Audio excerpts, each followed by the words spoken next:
इतिहास के पन्नों को पलटने पे इस दुनिया में हुए कई सारे मैसेकर यानी कि नरसंहार के बारे में हमको पढ़ने को मिलता है।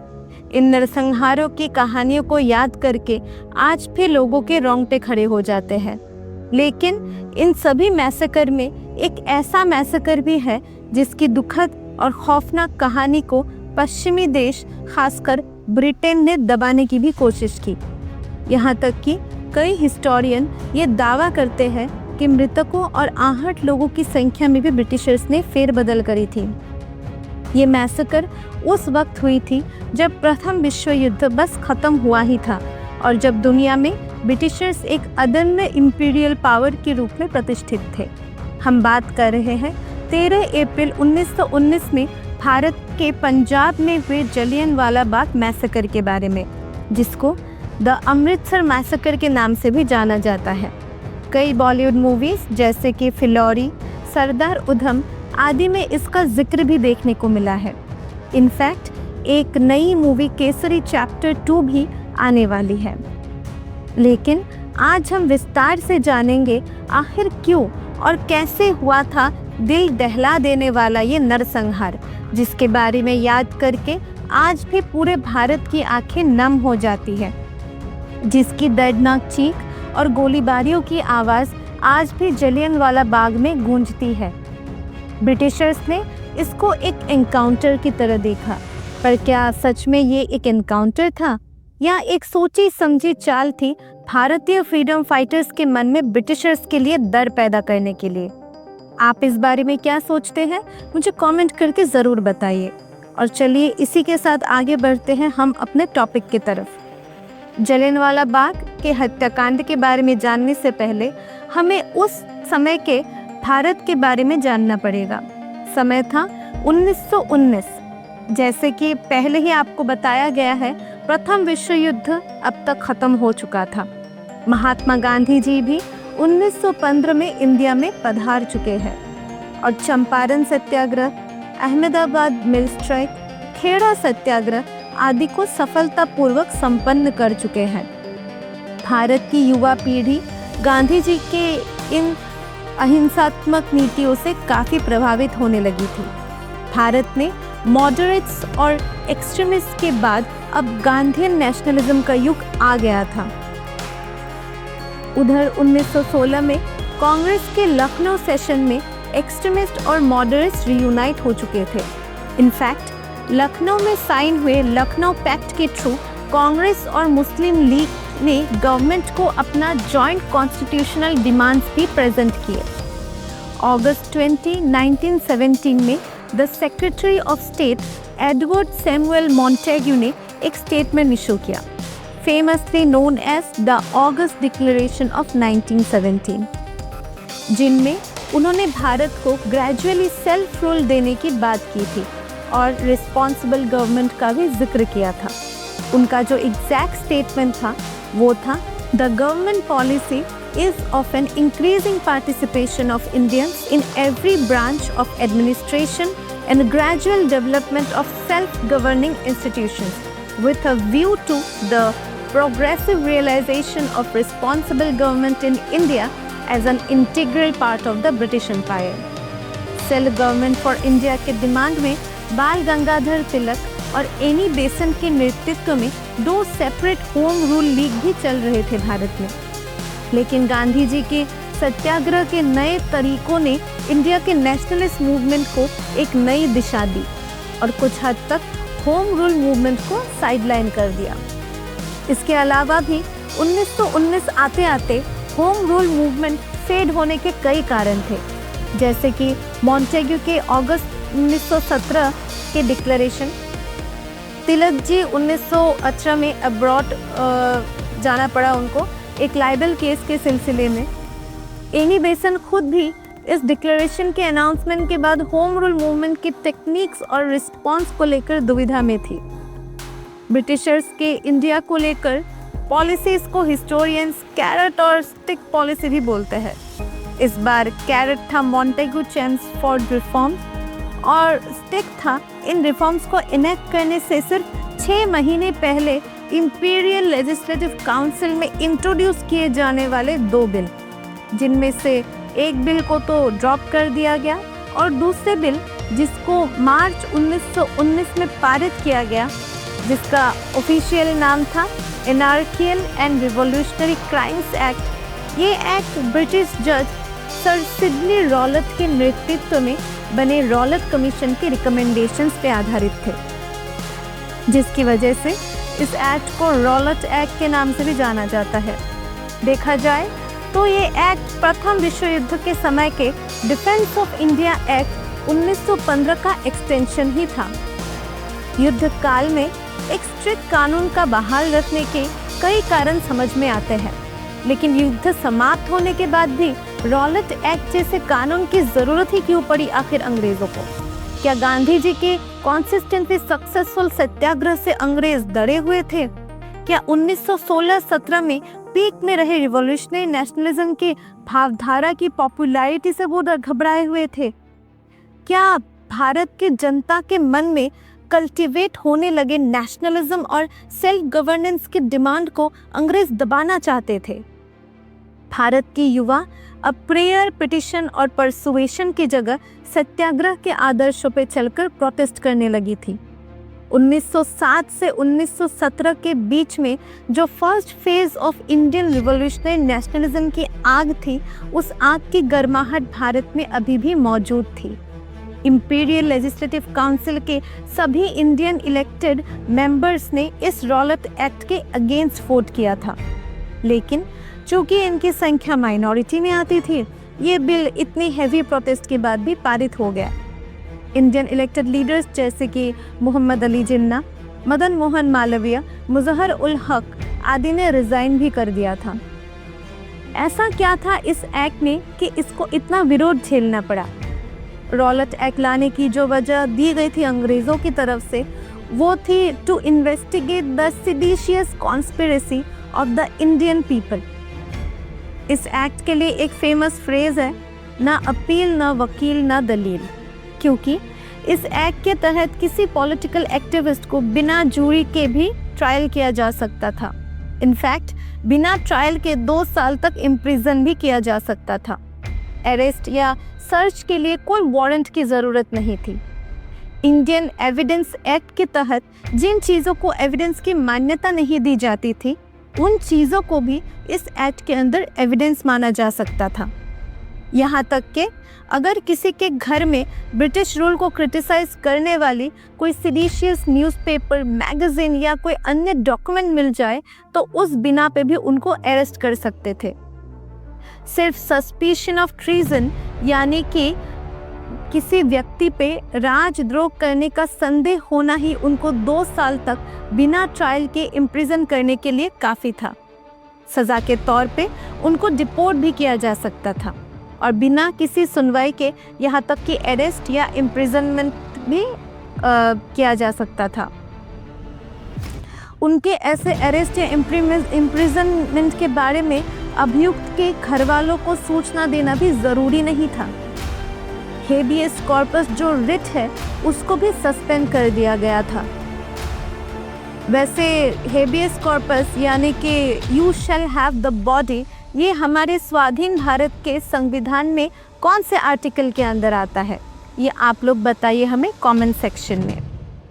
रॉलेट एक्ट के अधीन सस्पेक्ट्स को एक स्पेशल सेल जिसमें 3 हाई कोर्ट जजेस थे, उसमें उनका ट्रायल किया जाता था। और इंटरेस्टिंगली इस सेल के ऊपर कोई कोर्ट ऑफ अपील नहीं थी, जिसमें ये लोग जो अक्यूज्ड है इस पैनल के फैसले को चैलेंज कर सके। इससे पहले का जो डिफेंस ऑफ इंडिया एक्ट था, वो एक तरीके से टेम्पररी एक्ट था, only to deal with the war time scenarios. कोई भी देश जब वॉर में होता है तो कई सारी चीज़ों पे सरकार को पाबंदी लगानी पड़ती है, लेकिन इसी डिफेंस ऑफ इंडिया एक्ट को परमानेंट रूप देते हुए रॉलेट एक्ट के जरिए freedom of speech, freedom of assembly, यहाँ तक कि प्रेस को भी रेस्ट्रिक्ट किया जाने लगा था। ब्रिटिशर्स के तरफ से तर्क था कि वो भारत में रिवॉल्यूशनरी नेशनलिज्म, जिसको ब्रिटिशर्स टेररिज्म का नाम देते थे, उसको दमन करना चाहते थे, इसीलिए ये एक्ट लाया गया था। बट सोचने वाली बात ये है कि भारत में रिवॉल्यूशनरी नेशनलिज्म का दौर 1917 से ही लगभग खत्म हो गया था और अब ज़्यादातर देशवासी महात्मा गांधी के अहिंसा की नीति से प्रेरित थे। कुछ जगह पे छोटी मोटी रिवॉल्यूशनरी एक्टिविटीज़ हो रही थी, लेकिन बड़े स्तर पे ऐसी कोई घटना देखने को नहीं मिल रही थी कि ब्रिटिशर्स को इतना कठोर कानून लाने की आवश्यकता महसूस हो गई। और ये सब तब हो रहा था जब पूरा भारत मॉन्टेगो डिक्लेरेशन में किए गए वादे के अनुसार सेल्फ रूल के सपने बुन रहा था, जिस वादे को इंडियंस प्रथम विश्व युद्ध में किए गए अपने कॉन्ट्रीब्यूशंस के रिवॉर्ड के रूप में देख रहे थे। गांधी जी, जिन्होंने सभी भारतीयों को वर्ल्ड वॉर 1 में ब्रिटिशर्स की मदद करने के लिए अर्ज किया था, वो भी ब्रिटिशर्स के फैसलों से हताश हो गए थे। उन्होंने रॉलेट एक्ट को एक ब्लैक एक्ट बोलते हुए कहा, Not everyone should get punishment in response to isolated political crimes. अप्रैल 1919 में गांधी जी ने अब ऑल इंडिया लेवल पे एक मास प्रोटेस्ट का आह्वान किया। एक सत्याग्रह सभा का भी आयोजन किया गया और होम रूल लीग के यंग मेंबर्स, जो कि पहले भी मास मूवमेंट चलाने के अनुभवी थे, और साथ ही पैन इस्लामिस्ट ग्रुप को भी रॉलेट सत्याग्रह में शामिल कर लिया गया। गांधी जी के नेतृत्व में ऑल इंडिया लेवल पे ये पहला मास मूवमेंट था। सत्याग्रह के एजेंडे क्लियर थे, जैसे कि हड़ताल करनी थी, फास्टिंग और प्रेयर्स के साथ, सिविल डिसोबीडियंस और अपने आप को अरेस्ट करवा के इम्प्रिजन होना बिना किसी प्रतिवाद के। भारत में इससे पहले भी मास मूवमेंट हुए थे, लेकिन अब जनता के पास एक डायरेक्शन था, एक प्रॉपर एजेंडा था कि हड़ताल में कैसे एक्ट करना है। इस सत्याग्रह में किसान, आर्टिजन्स के सहित समाज के हर तबके के लोग ने भाग लिया। अब भारत के नेशनल मूवमेंट को सिर्फ उच्च शिक्षित वर्ग नहीं संभाल रहे थे, सभी भारतीयों के मन में अब राष्ट्र प्रेम की भावना जागने लगी थी। मासेस अवेकेंट होने लगे थे और अब एक्टिवली फ्रीडम स्ट्रगल में ज्वाइन करने के लिए भी आग्रही थे। नेचुरली ये सब देखकर ब्रिटिशर्स भी परेशान हो गए। महात्मा गांधी ने 6 अप्रैल 1919 से रॉलेट सत्याग्रह को लॉन्च करने का निर्णय किया, लेकिन इससे पहले ही कलकत्ता, बॉम्बे, दिल्ली, अहमदाबाद और पंजाब में कई सारे एंटी ब्रिटिश डेमोन्स्ट्रेशन और वायलेंस हुए। खास करके पंजाब, जो कि पहले से ही रिवॉल्यूशनरी नेशनलिज्म का एक हॉट बेड था, वहाँ पे स्थिति हिंसात्मक होती हुई देखने को मिली। 1857 के सिपाही विद्रोह के बाद अप्रैल 1919 में हुए ये विद्रोह सबसे बड़ा एंटी ब्रिटिश अपसर्ज था।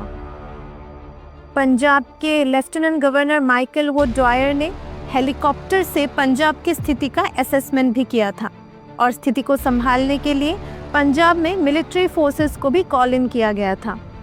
अभी जो पंजाब का अमृतसर शहर है, पहले तो लोग उधर पीसफुल डेमोन्स्ट्रेशन ही कर रहे थे। गांधी जी के अहिंसात्मक नियमों का पालन करते हुए वे लोग दुकान वगैरह बंद करवा रहे थे, अमृतसर के सड़कों को खाली करवा रहे थे। पंजाब के 2 बड़े नेशनलिस्ट लीडर सैफुद्दीन किचलू, जो कि एक मुस्लिम वकील थे, और डॉक्टर सत्यपाल, जो कि एक डॉक्टर थे, ये दोनों ही रॉलेट सत्याग्रह के प्रचार और प्रसार में अहम भूमिका निभा रहे थे। मीटिंग वगैरह एड्रेस भी कर रहे थे और ब्रिटिशर्स ने इन्हीं गतिविधियों का संज्ञान लेते हुए रॉलेट एक्ट को यूज़ करके ही इन दोनों को अरेस्ट करवा लिया और किसी अनजान जगह पे इनको भेज दिया गया। ये बात है 9 अप्रैल 1919 की। उस दिन राम नवमी का दिन था और पंजाब में जो राम नवमी का प्रोसेशन निकला था, उसमें हिंदू मुस्लिम दोनों ने ही एकता का मिसाल देते हुए भाग लिया था। कहीं ना कहीं पंजाब की ये हिंदू मुस्लिम यूनिटी भी ब्रिटिशर्स की आंखों में चुभ रही थी। अमृतसर के लोगों को जब अपने दोनों लीडर्स के अरेस्ट के बारे में पता चला तो उनमें गुस्सा और भी भड़क गया। 10 अप्रैल को हजारों की तादाद में भारतीय लोग इस अरेस्ट के खिलाफ आवाज़ उठाने के लिए सड़कों पर निकल पड़े। ऐसे ही एक प्रोसेशन में जब भीड़ रेलवे स्टेशन ओवरब्रिज की तरफ बढ़ रही थी, वहां मौजूद ब्रिटिश सोल्जर्स ने ओपन फायर कर दिया उन पे। इस गोलीबारी में 4 लोगों की मृत्यु हो गई और कई सारे लोग आहत हो गए।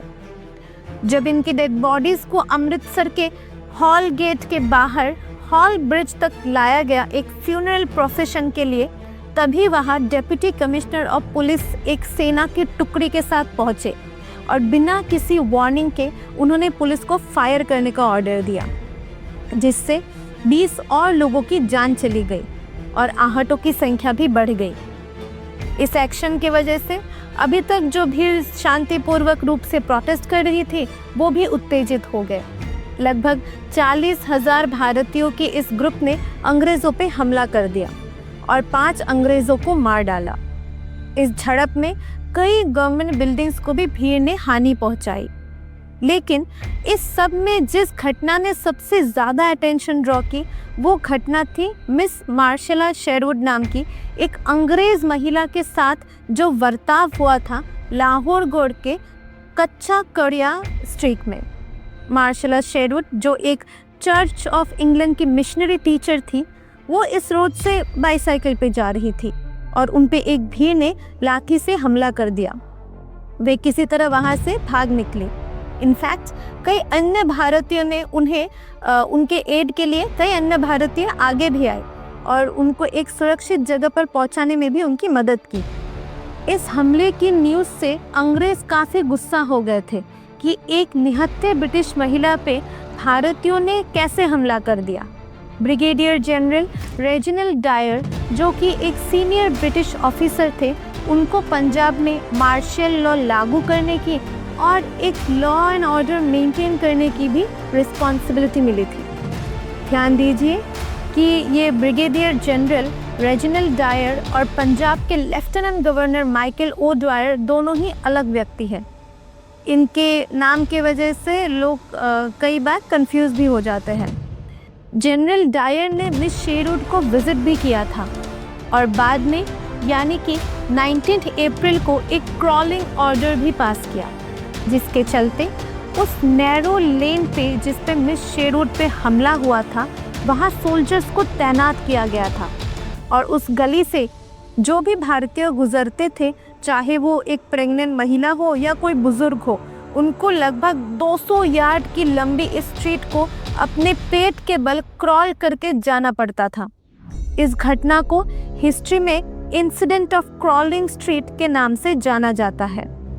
10 अप्रैल के इन घटनाओं के बाद 2 दिन तक पंजाब में शांति रही और प्रोटेस्ट जो हो रहे थे वो भी पीसफुली कंडक्ट हो रहे थे। लेकिन इसके बावजूद जनरल रेजिनाल्ड डायर ने 13 अप्रैल के मॉर्निंग में एक प्रोक्लेमेशन जारी किया कि 13 अप्रैल को कोई भी भारतीय बिना पास के अमृतसर से बाहर नहीं निकलेंगे। ब्रिटिशर्स के खिलाफ कोई प्रोटेस्ट, प्रोसेशन या डेमोन्स्ट्रेशन नहीं ऑर्गेनाइज किया जाएगा और 3 से ज़्यादा लोग इकट्ठे जमा भी नहीं हो सकते थे। उन्होंने प्रोक्लेमेशन इशू तो कर दिया था, लेकिन उस ज़माने में टीवी या मोबाइल फ़ोन नहीं होते थे। सिर्फ न्यूज़पेपर ही एक ज़रिया था लोगों तक इन्फॉर्मेशन पहुंचाने का। पर इतने शॉर्ट नोटिस पे ये न्यूज़ ज़्यादातर लोगों तक पहुंच ही नहीं पाई, या शायद डायर इस न्यूज़ को प्रचार करने की उनकी जिम्मेदारी सही ढंग से नहीं निभा पाए।